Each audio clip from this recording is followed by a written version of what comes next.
All right, 2 Samuel chapter 11. This is a familiar story, but our little-known hero of faith tonight is not the person that is overshadowed in this story. This is a familiar story of, if you're a believer, David and his sin with Bathsheba. But the hero I'd like us to concentrate on tonight is, number one, Uriah, about 90%. And then 10% even on Bathsheba. In chapter 11, as I said, we have the story. Let's look at verse 1. And it came to pass, after the year was expired, at the time when kings go forth to battle, that David sent Joab and his servants with him and all of Israel. And they destroyed the children of Ammon and besieged Rabbah. But David tarried still at Jerusalem. Remember that. And it came to pass in the evening time, David rose off of his bed and walked upon the roof of the king's house, and from the roof saw a woman washing herself, and the woman was very beautiful to look upon. And David sent and inquired after the woman, and one said, Is this not Bathsheba, the daughter of Eliam, the wife of Uriah the Hittite? And David sent messengers, and took her, and she came in unto him, and he lay with her. And the woman conceived, verse 5, and sent and told David and said, I am with child. So the story begins, the familiar story of King David. By now he is mature in the faith. He knows that God is for him. He knows that God chose him. He led him through many battles, and he is now in a position of power. And that's the part of the story that we know, that he looked. And this was not the first time that he would have a problem with the lust of the flesh. This woman would end up being his 8th wife, and he would go on to have many more and hundreds of concubines. So one of David's character defects, one of the things that David was prone to sin, was in lust of the eyes and his passions.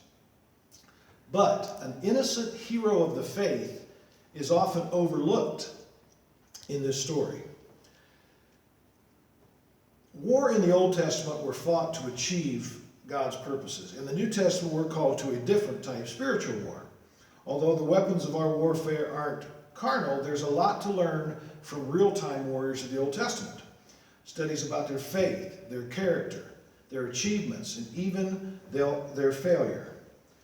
A little-known warrior is Bathsheba's husband, Uriah the Hittite. And in studying, I found out some things about him that I didn't know. As most of us hopefully know the story, David panicked when the woman that he had an adulterous relationship with said, I'm pregnant. And he then, as you know, called for Uriah the Hittite to come to him. Countless times I've read this story, I've paid just a little attention to Uriah. Although he is the central figure in this account, he's overshadowed by King David and the enormity of David's sin. Uriah is the victim, of course, but as often happens, the victim's story can get lost in weightier personalities. But God never forgot Uriah, and he made sure that his name would never be forgotten.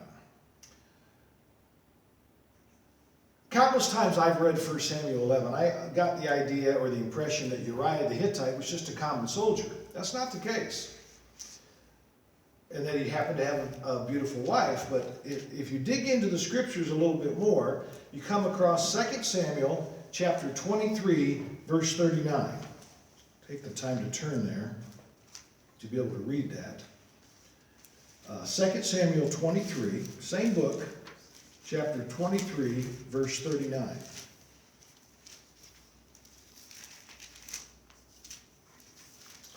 There is a list in this chapter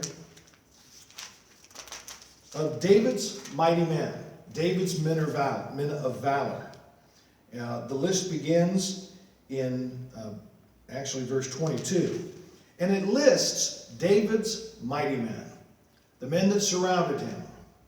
Roughly 37 men of valor, well-conditioned. I'll say more about that in a little bit. But the very verse 39 Uriah the Hittite, 37 in all. So this was no ordinary soldier. This was a member of David's elite warriors, known as David's mighty men, or simply the 30. God saw fit to list these warriors by name in both 2 Samuel 23 and also in 1 Chronicles 11. Uriah is mentioned in both of the lists. So how did these men differ from the regular soldiers? Well, within most militaries like our own, there's usually a group of elite fighters or warriors that are called upon to do what the average soldiers cannot. In the United States, we'd call them special ops, special forces, rangers, green berets, Navy SEALs are just a few. These men in these units are the best of the best. Their training is harder, their conditioning must be top-notch, they are the cream of the crop. Quite frankly, they are incredibly skilled at killing, putting it bluntly. They have physical and the psychological capacity to endure extreme situations. Well, David too had special operation forces. They were his mighty men. They included men that had single-handedly killed hundreds in hand-to-hand combat, and a few that were giant slayers, in addition to David. They were the cream of the crop in his kingdom. One of the distinguishing characteristics of David's mighty men of valor is that they helped bring him into power. In 1 Chronicles chapter 11, verse 10, we read, "Now these are the chiefs of David's mighty men, who gave him strong support in his kingdom, together with Israel, to make him king, according to the word of the Lord concerning Israel." So since Uriah is named in this elite group, he must have been one of the ones that lent his military prowess to help David establish his kingdom. This gives us a hint of something we often overlooked. What was the relationship between King David and Uriah? He had 1,000,000 soldiers. He could not have known the names of all of them, but I guarantee he knew the names of the 30 mighty men of valor.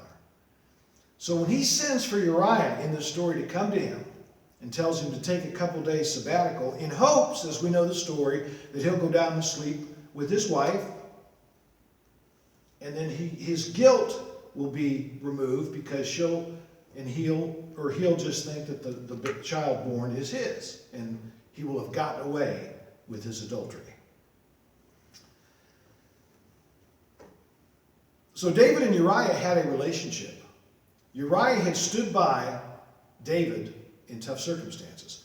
Normally, David would go with the men in battle. His first mistake, and this is about David tonight, was the fact that I said, remember, he tarried at Jerusalem. Now, today, our commander-in-chief doesn't go into the heat of the battle with the soldiers, but back in this day, they did. And many times, David fought side by side with his soldiers, and he put special missions out for those mighty men. So he knew who Uriah was. And he calls him and tries to get him, as you know the story is, to go down and be with his wife. So the first night, he goes down and sleeps at the door where his men are, instead of going in. Now think about that. That's why Uriah is one of the reasons he's such a hero of faith. He has an opportunity, the blessing of the king, to just go in and be with his wife, coming off the battlefield. Don't know how long he'd been there. And his wife's beautiful. But he has such integrity, he, when questioned about it, told David got word that he didn't go down. In verse 10 and 11, Uriah says this unto David, "The ark, Israel, and Judah abide in tents, and my lord Joab. And the servant of my lord are encamped in the open field. Shall I then go into mine house, eat, drink, lie with my wife? As thou livest and as thy soul liveth, I will not do this thing." That's integrity.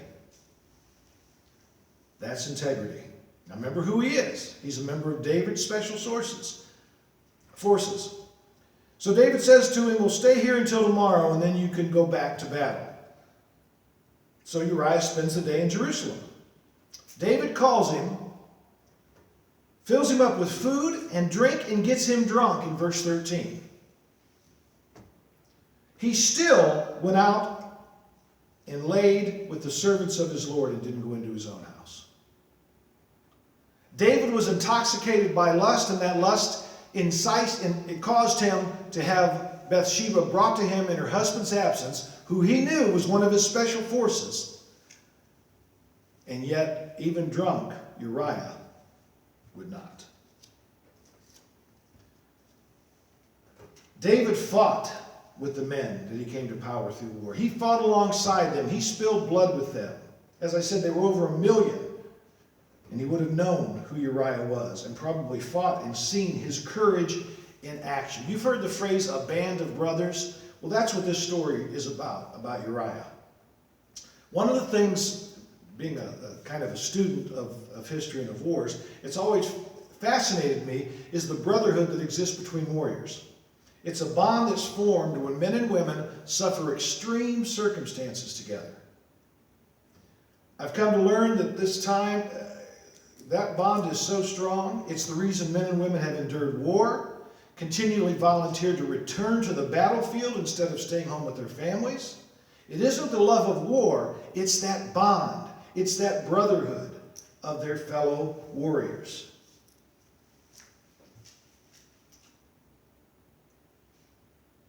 There's a book called Soldat, Reflections of a German Soldier, written in 1936 to 1949.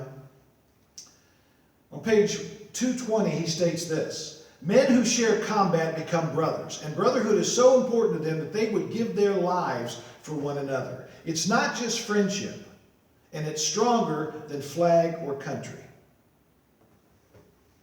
He best described it when he chose to return to the battlefield later on and said it was an act of love. Those men on the line were my family, my home. They were closer to me than any friends I'd ever known or would know.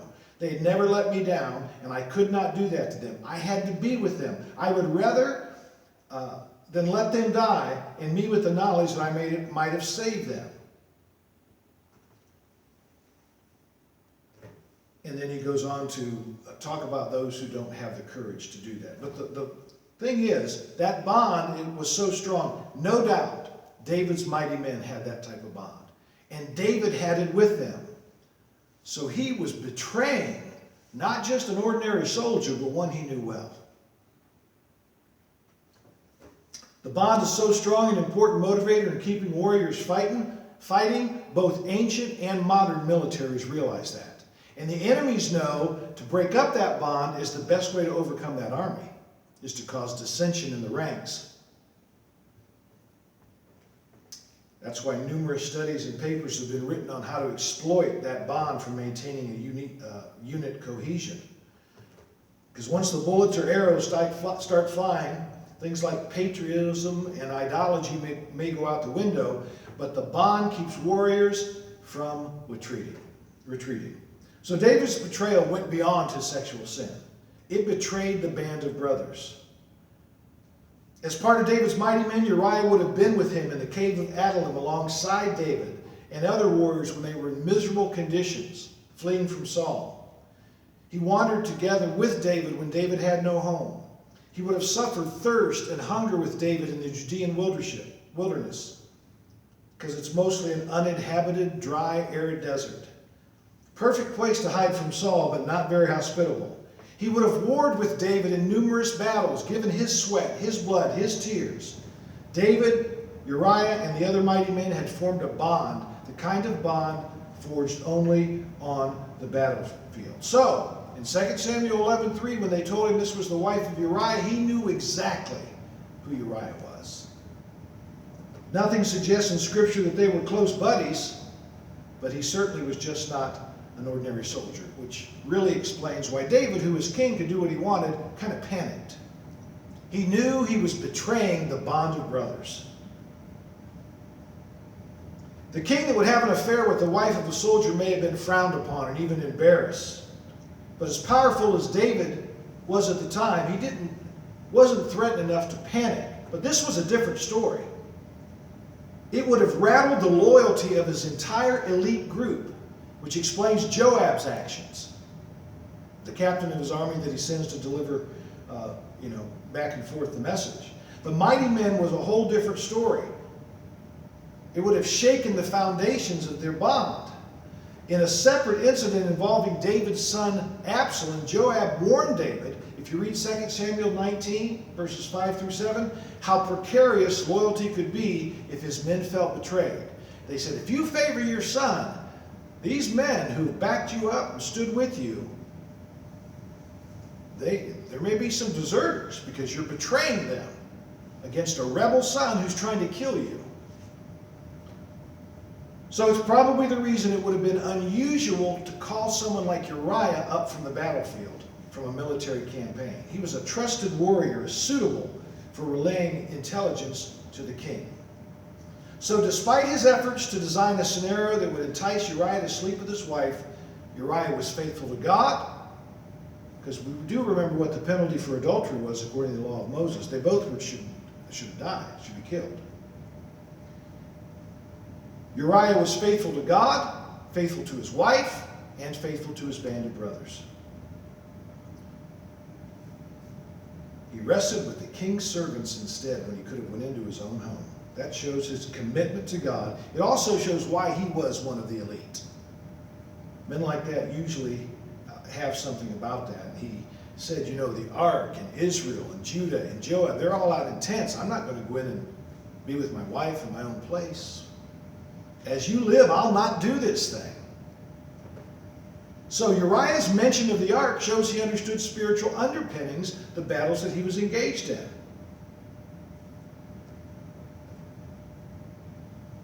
The Hittites were a pagan people. Somewhere along the line, Uriah was showing integrity and faith.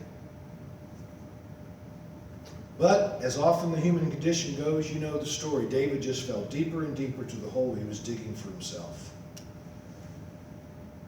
Uriah's response to David echoes the feelings of many warriors after him. It's a sense of guilt, enjoying the comforts of home when your fellow brothers are dying on the battlefield. David sent his men to war against the Ammonites here, while he stayed in Jerusalem, is contrary to his usual custom. He was enjoying the comforts of his wealth, while his men were fighting and dying on the battlefield. So this stark contrast between Uriah and David at this point couldn't be more clear. David's disregard for the band of brothers only becomes more obvious as we look further into the text. We know the story. After his plan fails, he sentences Uriah to death. In the ultimate betrayal of the band of brothers, Uriah himself is given the orders sealed up to take back and give to Joab. Man, that's cold. He tells Joab to put him in the front lines where the battle's the hottest and then retreat from him. And gives Uriah that message sealed to take to Joab. Can you imagine when Joab looked at it and read it? It's like, David wants me to do what? This guy's one of us. The glue that holds the band of brothers together is the idea that the man on your left or right will watch your back, protect you, and risk their own life. In return, you do the same for them. Countless stories of soldiers and warriors who've risked life and limb to save a brother in combat. The leave no man behind echoes throughout the warrior's blood and history. And yet this is exactly what David is asking Joab to do. Interestingly, Joab sends Uriah to his fate, but not in the exact manner David told him to. He didn't send Uriah on a suicide mission alone. He died with other brave men. So at least he died in the company of some of his mighty men. I wonder when I read it now if that conflict that swelled up inside of Joab, he was bound to obey the king, but he also had this unspoken warrior code for his brother in battle, Uriah. Joab was no stranger to death. He was a hardened warrior and certainly had no qualms about killing a man in cold blood when he had to. He had done so out of revenge against one that killed his brother in 2 Samuel chapter 3. So he was capable. But to ask him to send one of David's mighty men into this was a whole new story altogether. The suicide mission was probably Joab's best way to reconcile the turmoil within himself. At least he knew Uriah would not be left to die alone. What they actually did was got too close to the castle, the fortress, and the arrow were shot them from down below.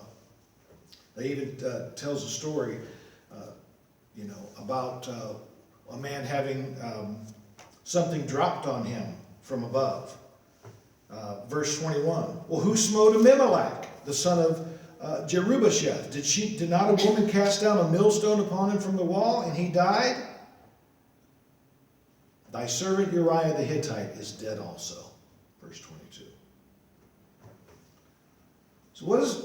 So he's dead. So what does David do next? He knows that this bond of brotherhood has been shaken now. So he sends a message back to encourage Joab. Look at verse 25. Then David said to the messenger, Thus thou shalt say to Joab, Let not this thing displease thee, for the sword devoureth one as well as another. Make thy battle more strong against the city, and overthrow it, and encourage thou him. Here's the 10% part tonight, verse 26 about Bathsheba. And when the wife of Uriah heard that her husband was dead, she mourned for her husband. We forget that. I forget this in that part of the story. This was a husband and wife. She mourned for her husband. She loved him. She, in that day and age, was just simply obeying what the king told her to do. She could do no other, or he'd have her killed.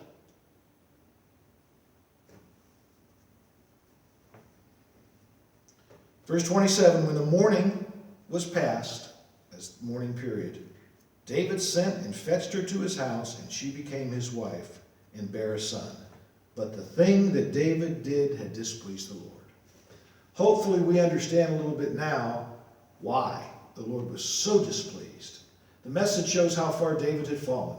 He came to power by inspiring the loyalty of great warriors. The kind of leader is built by leading from the front. They fought and suffered alongside their men. David was that kind of military leader, and much greater because he honored and served God. So the loyalty of David's men and David ran deep, and he cherished these men, according to 2 Samuel 23. Again, we read about the time he was hiding from Saul, having spent days without food and water, wishing for a drink. You know what his men did for him? They busted in, got him some water, brought it back to him.